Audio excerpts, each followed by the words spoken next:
Hello दोस्तों, नमस्कार, जय हिंद। आज की इस वीडियो में आप सभी लोग का स्वागत है। मैं आशा करता हूं कि आप सभी लोग अपनी तैयारी अच्छे से कर रहे होंगे, आप सभी लोग पढ़ाई कर रहे होंगे, आप सभी लोग जबरदस्त होंगे, बढ़िया होंगे। तो आज की इस वीडियो में हम सभी लोग पढ़ने वाले हैं कि अंडर रूट का मान किस प्रकार से निकालें। कोई भी बड़ी से बड़ी संख्या हो, अंडर रूट का मान निकालें किस प्रकार से। तो आप सभी लोग अभी तक 8-9 में पढ़ रहे होंगे कि अंडर रूट को निकालने की दो विधियां होती हैं, एक फ्रैक्शन विधि होती है और एक भाग विधि होती है। अंडर रूट में जो है स्क्वायर रूट निकालने की विधियां। तो आज की इस वीडियो में मैं आप सब लोगों को कुछ नया बताने वाला हूँ। अंडर रूट जो है स्क्वायर रूट को कैसे निकालते हैं। स्क्वायर रूट को निकालने की आप सब लोग को दो विधियां पता होंगी, पर तीसरी विधि जो नहीं पता होंगी। और आप सब लोग उसको एक तरफ से ट्रिक भी कर सकते हैं, या फिर आप सब लोग उसको एक शॉर्टकट नियम भी कर सकते हैं। वो इन सभी सवालों को करने की अपेक्षा में वह इससे जल्दी हो जाता है। तो चलिए बिना देरी किए हुए अपने टॉपिक पर चलते हैं। हमारा टॉपिक है स्क्वायर रूट।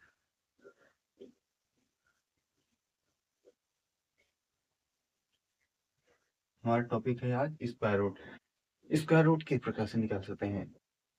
तो मान लीजिए कि हमें एक संख्या है, स्क्वायर रूट उसका निकालना है 441। 441 का स्क्वायर रूट निकालना है। तो आप सब लोग किस प्रकार से निकालेंगे। इसका स्क्वायर रूट निकालने के लिए आप सब लोग सबसे पहले इसको एक विधि होती है कि इसको हम लोग फ्रैक्शन से कर लें, गुणनखंड विधि से। इसको करेंगे तो यह सीधा 21 से डिवाइड होगा, तो 21 से 21 बार में, 21 से 21 बार में ये दो का जोड़ा बना लेंगे, तो इसका आंसर आ जाएगा 21 का यह स्क्वायर रूट है, ये 441। और दूसरा विधि आपको पता होगा कि ये वाली विधि जो है भाग विधि। 441 इसमें दो का पीछे दो का जोड़ा बना लेंगे, ये 4 बचा है तो इसको 2 बार में ले जाएंगे, तो ये 4 हो जाएगा, ये कट जाएगा, दो अंक पास में उतरेगा, 41 हो गया। फिर ये दो दो जोड़ कर 4 हो जाएगा, 4 में 1 बार में करेंगे तो ये 4 1 कैंसिल हो गया, ये आंसर। यहाँ पर हमने इससे भी क्या किया।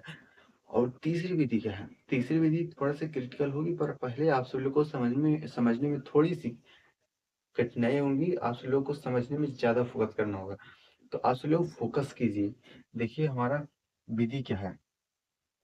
जैसे हमें 441 का निकालना है, तो किस प्रकार से निकालेंगे। पहले 441 हम लोग लिख लिए।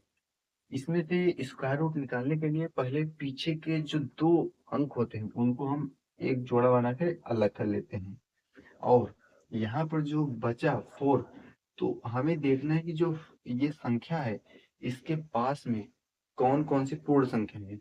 पूर्ण संख्याएं मतलब क्या होती हैं। पूर्ण संख्याएं मतलब जिनका स्क्वायर रूट बन जाए। जैसे कि 4 के पास की हम बात करें तो ये 4 एक खुद पूर्ण संख्या है, और इसके आगे देखें तो 9 एक पूर्ण संख्या होगी इसके बाद, 4 के बाद। तो यहाँ पर देखिए 4 एक पूर्ण संख्या है, तो ये फर्स्ट नियम इसमें होगा। अगर ये पूर्ण संख्या खुद है तो ये किस किस अंक का पूर्ण संख्या है। तो ये 2 का स्क्वायर है ना। और ये 41 में देखना है कि 41 में जो इकाई का अंक है, इकाई का अंक क्या दिया है। अगर इकाई का अंक 1 है तो यहाँ पर 1 उतरेगा। इकाई का अंक अगर 1 से ज्यादा है तो आप तो इन लोग को दूसरा नियम लगाना पड़ेगा। तो यहाँ पर इसका आंसर एक 21 आ गया है। अगर हम बात करें कोई ज्यादा बड़ा संख्या लेकर, तो बड़े संख्या को लेकर हम लोग किस प्रकार से कर सकते हैं। तो बड़े संख्या को लेकर हम लोग विभिन्न प्रकार से कर सकते हैं। तो चलिए थोड़ा सा देखते हैं। एग्जाम्पल के तौर पर हम लेते हैं 125। तो एग्जाम्पल के तौर पर हम लेते हैं 125 और 44। इसको किस प्रकार से करेंगे। इसको करने के लिए हमें पहले जैसा कि पीछे से हमें दो अंकों का जोड़ा बना होगा, लेना होगा। उसके पश्चात हमें यहाँ पर जो भी संख्याएं बचेंगी उनके पास एक उनसे बड़ी और एक उससे छोटी संख्या जो पूर्ण संख्या होंगी उनको हमें सेलेक्ट करना है। तो 125 के आसपास पूर्ण संख्याएं कौन कौन सी होती हैं। एक 11 का स्क्वायर होता है 121, और एक 12 का स्क्वायर होता है 144। उसी के बीच में 125 है। तो यहाँ पर देखिए एक 21 है जो 11 का स्क्वायर है, एक 44 है जो 12 का स्क्वायर है। यहाँ पर देखिए ये 125 है। रूल देखिए, रूल समझिए।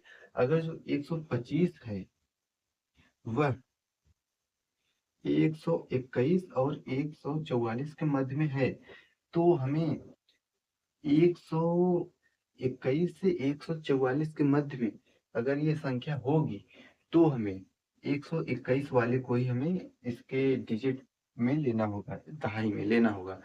यहाँ पर देखिए, इसके दहाई में हम तब एक 21 का जैसे 11 ही लेंगे, 11 लेंगे, ये जो 21 होगा।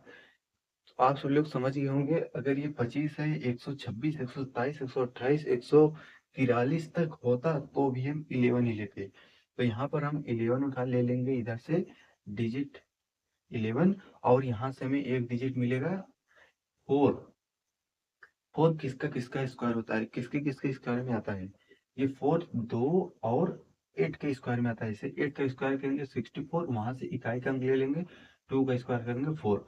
तो हमें अब ये सिद्ध करना है कि जो ये 4 है वह उसमें उसका ये इकाई का अंक 2 रहेगा या फिर 8 रहेगा। इसमें से ये बात है क्लियर करना होगा, 2 रहेगा कि 8 होगा। तो यहाँ पर हम लोग समझ लेते हैं कि ये जो है 2, अगर से ये जो 125 है ये छोटे वाले पूर्ण संख्या के पास रहेगा तो हम लोग छोटा वाला लेंगे, अगर ये बड़े वाले के संख्या के पास रहेगा तो हम बड़ा वाला लेंगे। यहाँ पर देखिए 125 किसके ज्यादा नजदीक दिख रहा है, हमें दिख रहा है 121 के ज्यादा नजदीक दिख रहा है।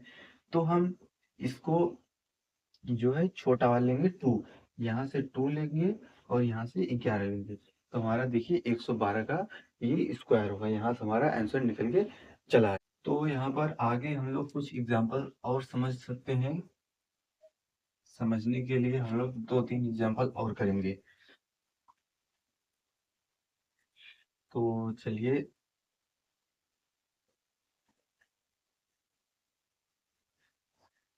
हम एक दो एग्जाम्पल्स और करते हैं यहाँ पर। तो यहाँ पर हम एक एक एग्जाम्पल ले लेते हैं, 13 68 9। ये हमारा एग्जाम्पल एक ले लिए। इसको किस प्रकार से करेंगे तो आप लोग करते रहिए, पर हम करते हैं। यहाँ पर पीछे से हम लोग दो अंकों को एक जोड़ा बना के अलग ले लेंगे।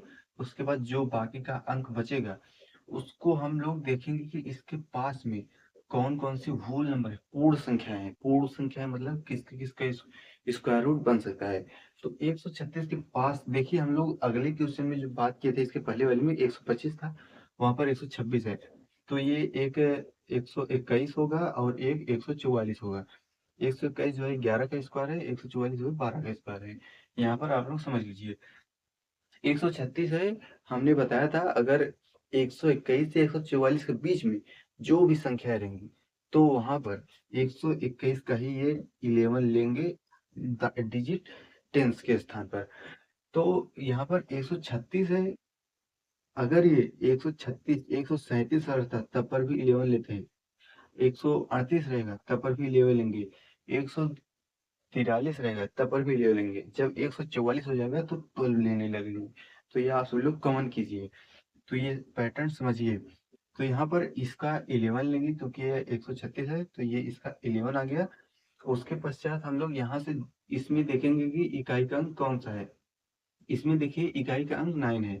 9 है मतलब कि किसके किसके स्क्वायर में 9 आ सकता है। तो यह स्क्वायर में 3 के स्क्वायर में 9 आ सकता है, 7 के स्क्वायर में आ सकता है। ये आप सभी लोग को याद करना होगा पड़ेगा। अगर देखिए 9 है तो ये 3 के स्क्वायर में आ सकता है, 7 के स्क्वायर में आ सकता है। अगर 6 है तो ये 4 के स्क्वायर में आ सकता है और 6 के स्क्वायर में आ सकता है। 4 है तो ये 2 के स्क्वायर में आ सकता है, 8 के स्क्वायर में आ सकता है। और अगर से 1 है तो ये 1 में ही रहेगा। ये आप सभी लोग को इस प्रकार से आएगा, तो समझने की कोशिश कीजिए। तो अब इसमें देखिए, हम लोग को दिक्कत नहीं आएगी यहाँ पर सिलेक्ट करने में, बट दिक्कत यहाँ पर थोड़ा सा समझने की प्रयास कीजिए। यहाँ पर 3 लेंगे या फिर 7 लेंगे। अगर 3 लेंगे तो ये 113 हो जाएगा और 7 लेंगे तो 117 हो जाएगा। तो इसमें से कौन सा लेना है, इसे दो में से एक का जो है आंसर होगा। तो यहाँ पर समझने के लिए हम लोग देखिए, आपको बताए थे कि ये जो 136 है, अगर ये छोटे वाले के नजदीक होगी, ज्यादा पास होगा, तो ये छोटा वाला लेंगे हम यहाँ पर। अगर ये बड़े वाले के ज्यादा पास होगा तो हम बड़ा वाला लेंगे, जैसे 7 लेंगे। तो देखिए 136 किसके ज्यादा नजदीक है, तो 136 जो है मेरे आशा से लग रहा है कि यह है 144 के ज्यादा नजदीक है, 144 के ज्यादा नजदीक है, तो हम बड़े वाले को ही लेंगे यहाँ पर। तो हम बड़े वाले को लेंगे तो मतलब हमारा 117 आंसर हो जाएगा, ये वाला आंसर नहीं होगा। ये बात रही यहाँ पर। तो आप सब लोग को ये वाला समझ में आया होगा। चलिए दूसरा क्वेश्चन लेते हैं एग्जाम्पल में। दूसरा क्वेश्चन हम इससे अलग थोड़ा लेंगे, डिफरेंट लेंगे, तो आप सभी लोगों को समझ में आ जाएगा। ये देखिए क्वेश्चन अक्सर कंपटीशन एग्जाम में आते हैं। आप सभी लोग चाहे जो भी कम्पिटिटिव एग्जाम देंगे तो आप सभी लोग का इस प्रकार के क्वेश्चन जरूर आते हैं। तो आगे एक एग्जाम्पल और कर लेते हैं। 1225। आप सभी लोग ना हो तो नोट्स या अपने मोबाइल से देख लीजिएगा, ये सही हो रहा है गलत हो रहा है। इसको किस प्रकार से करेंगे, तो इसको करने के लिए आप सब लोग को पता चल गया होगा, आप सब लोग नोट्स पे कीजिए। तो तब तक मैं करता हूँ, आप सब लोग अपने से करने की कोशिश कीजिए। यहाँ पर 12 देखिए, 12 किसके किसके होल नंबर के पास होता है। एक होता है 3 का स्क्वायर 9, और एक होता है 16 जो है 4 का होता है स्क्वायर। तो ये जो 12 है 9 या फिर 4 होगा। इसमें से 9 का हम लोग लेंगे 3, और यहाँ पर 25 है, इसमें 5। एक रूल और देखिए, 5 है तो ये 5 के ही रहेगा। अगर इसका इकाई का अंक 5 है तो हमेशा 5 ही रहेगा, यहाँ पर भी कहेगा, मतलब नो डाउट नो बड़ी, ये 35 आंसर रहेगा इसका। इसमें कोई भी चिंता की बात नहीं है। तो मैं ऐसा करता हूँ कि आप सब लोगों को यह टॉपिक समझ में आया होगा कि अंडर रूट में जो चीज दिया है, स्क्वायर रूट किस प्रकार से किया जाता है, स्क्वायर रूट। तो मैं आशा करता हूँ कि आप सब लोगों को ये वीडियो पसंद आया होगा। तो मिलते हैं नेक्स्ट वीडियो में, तब तक के लिए जय हिंद जय भारत।